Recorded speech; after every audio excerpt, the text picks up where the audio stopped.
Can we help you, old man? Did you get lost on your way to the senior center? The voice, sharp and filled with mocking amusement, cut through the dry afternoon heat. It belonged to a young Marine corporal, thin and confident, with a jawline that looked like it had been cut from stone. He stood with his arms crossed, a smirk on his lips as he looked down at the elderly man sitting quietly on a bench near the shooting area of Range 7.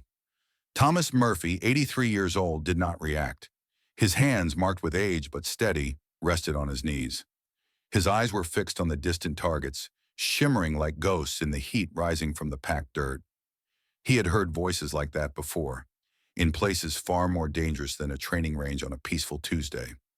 They were the voices of youth and certainty, the sound of a world that believed it had nothing left to learn. Another Marine, younger still, laughed. "I think Grandpa's lost, sir. The veteran's home is on the other side of the base." Thomas slowly turned his head, his pale blue eyes clear and aware, meeting the corporal's.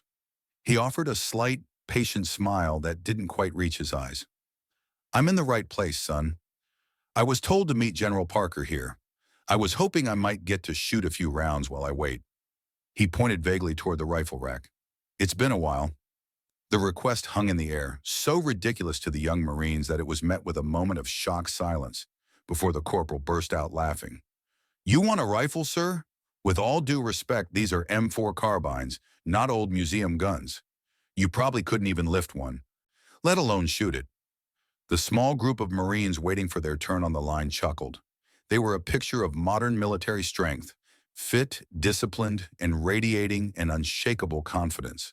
To them, Thomas Murphy was an oddity, a relic in a faded civilian jacket and worn pants, a bent figure who seemed to have walked out of a history book and into their world of advanced scopes and tactical training. "I think I could manage," Thomas said, his voice quiet but firm, a low rumble beneath their sharp, youthful tones. The corporal's amusement began to turn into irritation. The old man wasn't playing his part. He wasn't supposed to be calm. He was supposed to be flustered, confused, apologetic. This quiet dignity was a challenge to the natural order of the range, a place where rank and physical strength were the only things that mattered. "Look, old man," the corporal said, stepping closer, his shadow falling over Thomas. "I don't know who you think you are, or what reunion tour you think you're on, but this is an active live shooting range. You're a civilian, and you're a danger. I'm going to have to ask you to leave." "I have a visitor's pass," Thomas said, reaching slowly into his jacket pocket. It was all arranged. Just then, a gunnery sergeant walked over, his face a mask of stern authority. He was the range safety officer, a man whose word was law on this patch of dirt. His eyes, used to spotting the smallest mistake, narrowed on Thomas. "What's the problem here, Corporal?" the gunny asked, his voice a rough roar that demanded immediate attention. "This gentleman is confused." "Gunny?" the corporal reported, snapping to a stiff posture. "He's claiming he's supposed to be here and wants to handle a weapon. I told him he needs to leave the area." The gunnery sergeant sized Thomas up in a single dismissive look. He saw the bent shoulders, the wrinkled face, the slight shake in the hand that held out a plastic visitor's pass. He didn't bother to take it.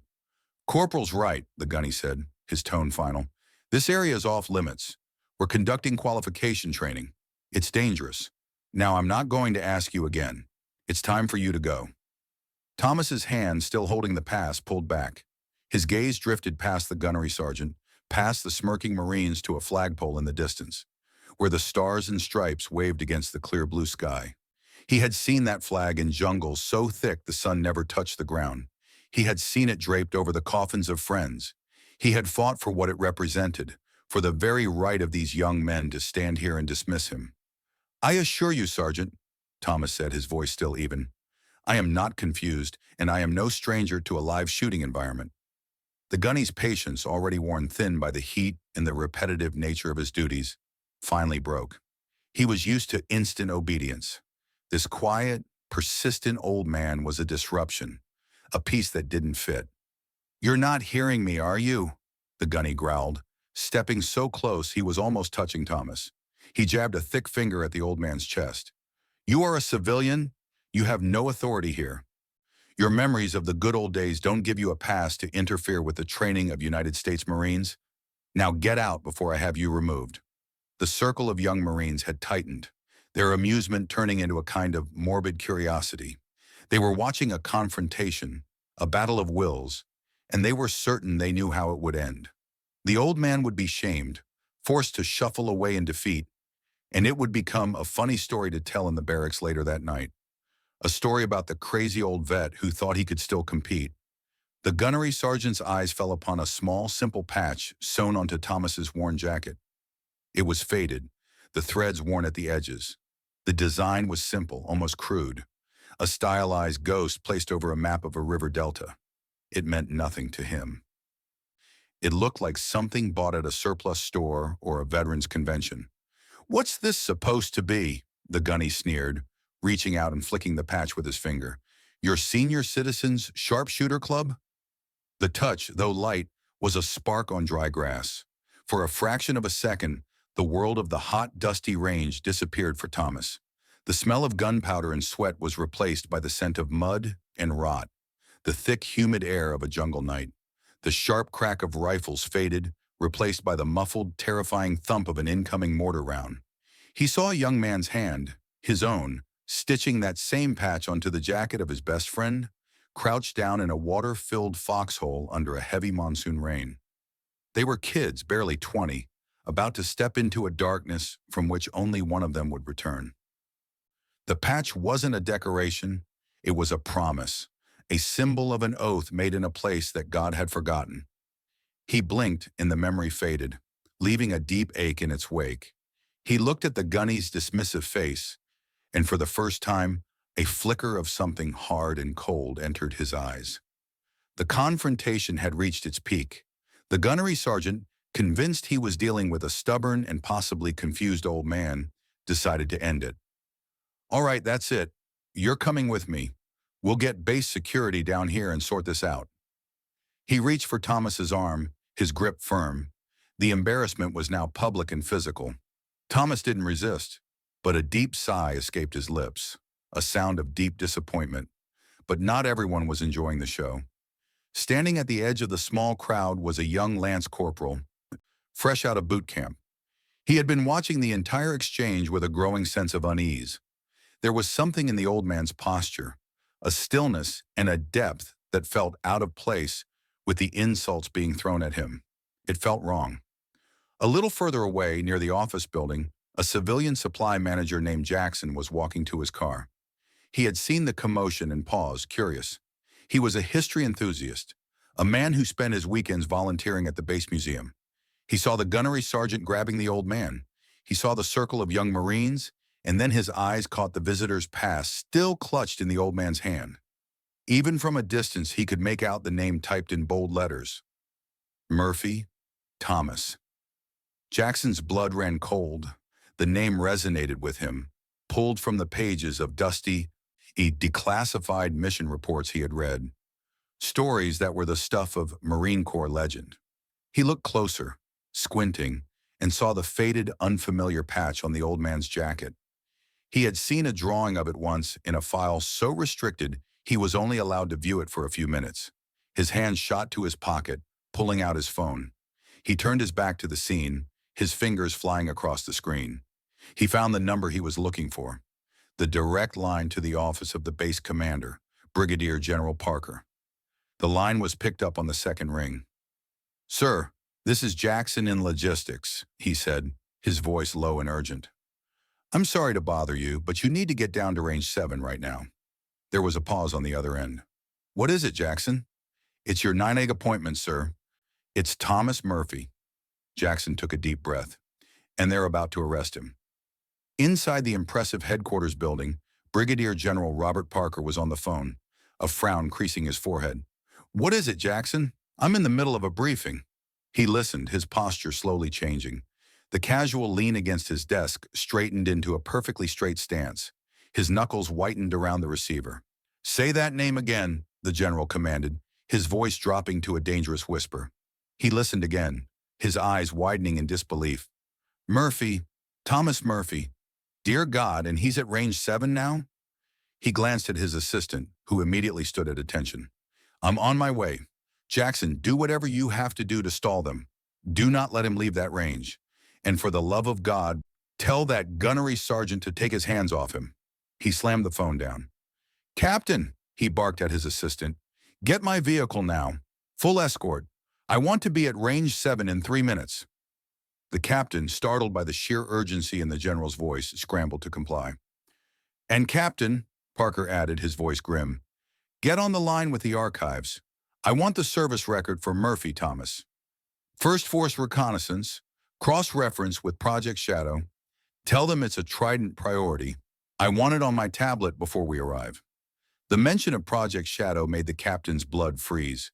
It was a ghost, a legend whispered about in the highest levels of command.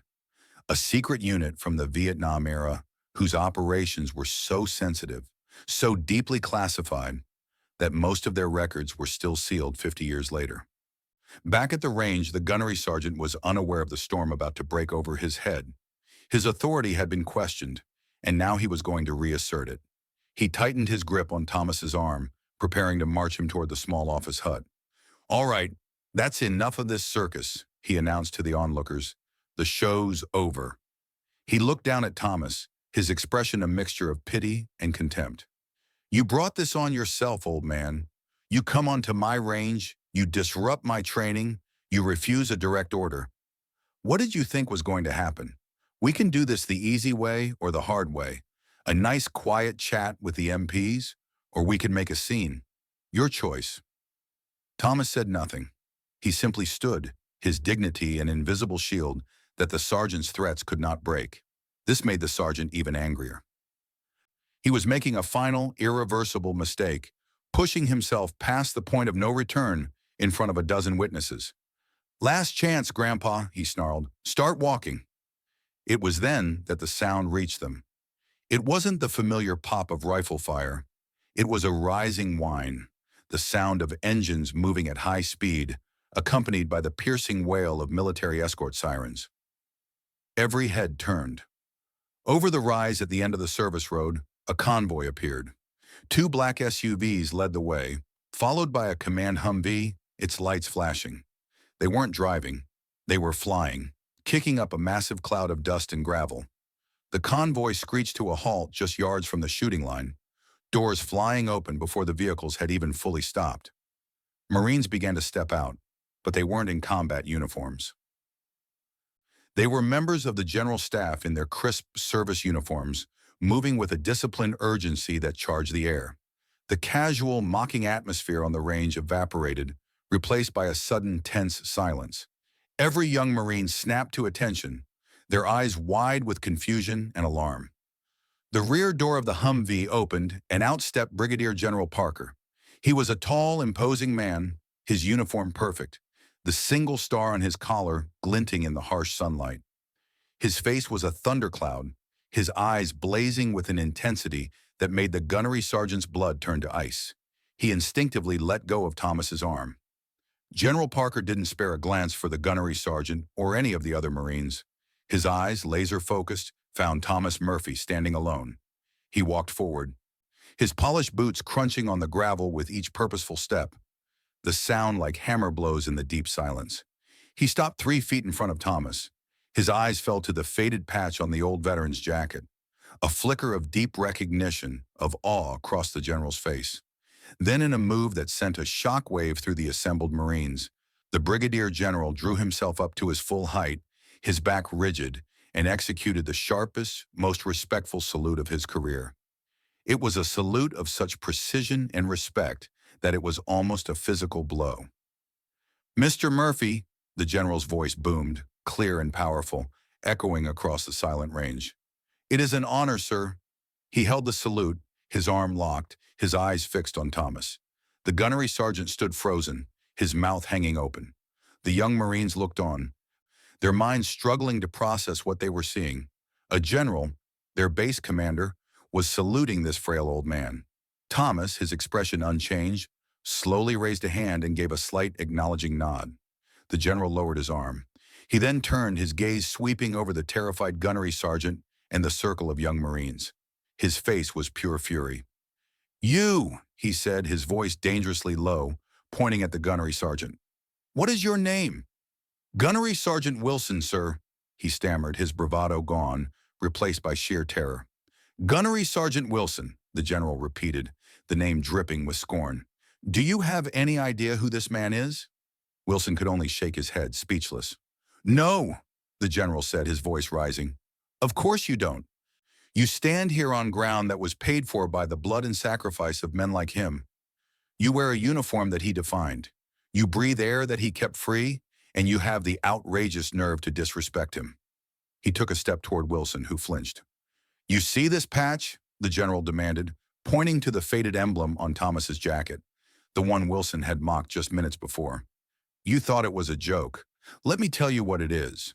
This is the mark of the ghosts of the Mekong, Project Shadow. A gasp went through the few staff officers who knew the name.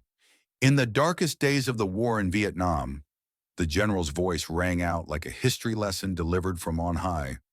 There was a unit so secret it didn't officially exist, a 12-man team of volunteers from Force Reconnaissance.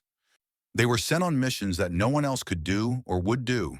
They operated for weeks at a time behind enemy lines with no support, no radio contact, and no chance of rescue if they were caught. They were hunters, ghosts who changed the balance of the war in entire regions. Of the 12 men who wore that patch, only 2 came home. You are looking at one of them. He turned back to Thomas, his voice softening with respect. This is Thomas Murphy, recipient of the Navy Cross for his actions at Quai San. 3 silver stars, 5 Purple Hearts. The man credited with over 150 confirmed sniper kills, including 3 enemy generals. His records were sealed for 50 years to protect the operations he was a part of. He is not just a veteran, you fools. He is a living legend. The silence that followed was absolute. The young Marines stared at Thomas, their faces a mixture of shock, shame, and dawning respect. They were looking at a ghost, a hero whose story had been deliberately erased from the history books they had studied. The old, frail man they had laughed at was a giant. The general turned his anger back to Gunnery Sergeant Wilson. You will report to my office at 600 tomorrow. You and every Marine who stood here and participated in this disgraceful display. You are all being assigned to a month-long remedial course on Marine Corps history, and you will personally write a 2,000-word essay on the history of Force Reconnaissance in Vietnam. But first, you will stand here and you will apologize to this man. Wilson, his face pale and slick with sweat, turned to Thomas. He swallowed hard, his throat dry. Mr. Murphy, sir, I am so sorry. I had no idea. My conduct was unacceptable. There is no excuse. The other Marines, one by one, mumbled their own ashamed apologies. Thomas finally spoke, and his voice, though quiet, carried more weight than the general's roar. He looked not at the shamed gunnery sergeant, but at the young Marines, their faces now full of humility. It's all right, son, he said to Wilson, his tone gentle, without a trace of anger. He then addressed the group. The uniform doesn't make the man makes the uniform. You wear it with pride, but that pride should be rooted in humility, in the memory of those who wore it before you. Respect isn't about who's the loudest or the strongest. It's about recognizing the dignity in everyone, whether they're a general or a janitor. Remember that. As he spoke of the uniform and the men who wore it, a final sharp memory surfaced. He wasn't in a foxhole this time. He was on a dusty medical helicopter, the air thick with the smell of blood and aviation fuel. His best friend, the one he'd sewn the patch for, was lying on a stretcher, his breathing shallow. The man's eyes were already losing their light. With his last bit of strength, he ripped the ghost patch from his own jacket and pressed it into Thomas's hand. Don't let them forget us, Tom, he had whispered. Don't let them ever forget. And Thomas had promised he wouldn't. General Parker cleared his throat, his own eyes misty. Mr. Murphy, he said, his voice full of warmth, I believe you came here to shoot a few rounds. The range is yours. Which rifle would you like? Thomas offered a small, genuine smile. He walked to the rifle rack, past the specialized long-range sniper systems, and picked up a standard-issue M4 carbine, the same model the young Marines had been using. He walked to the firing line, the weapon feeling light and familiar in his hands, an extension of his body. He didn't bother with the bench or the sandbags. He simply stood, raised the rifle to his shoulder in one smooth motion, and fired. 10 rounds in a slow, steady rhythm. The young Marines watched, mesmerized. Through the spotting scope, they could see the result. 10 rounds, all within the center ring of the target 500 yards away, grouped so tightly they could be covered with the palm of a hand. It wasn't flashy, it was economical, precise, and perfect. It was mastery. In the weeks that followed, a formal letter of apology from the base was printed in the local paper. Gunnery Sergeant Wilson and his men attended their history course, where they listened to lectures from decorated veterans who told them stories that made their own training seem like child's play. The incident became a quiet, powerful lesson that rippled through the entire base. One afternoon, a few weeks later, Wilson was at the base commissary. He saw Thomas Murphy sitting alone at a small table, slowly drinking a cup of coffee. His heart pounded in his chest. He took a deep breath and walked over. "Mr. Murphy, sir." Thomas looked up, his blue eyes recognizing him immediately. He gestured to the empty chair. "Gunnery Sergeant, please sit." Wilson sat down, his hands trembling slightly. "Sir, I just wanted to apologize again in person. What we did, it was a failure of everything a Marine is supposed to be." Thomas took a sip of his coffee. "You were young," he said simply, "and you made a mistake. The important thing is what you do after the mistake. It seems to me you're learning." They sat in silence for a moment, the chatter of the commissary around them. "Sir," Wilson said finally, his voice barely a whisper, "could you tell me about them? The ghosts?" Thomas looked out the window, a distant look in his eyes. A sad, gentle smile touched his lips. "I can," he said. "I can." And as the old hero began to speak, the young Marine leaned in, ready to listen, ready to learn, ready to remember. If this story of honor and respect moved you, please hit the like button, share it with a friend, and subscribe to our channel for more stories of simple heroes. Thank you for watching.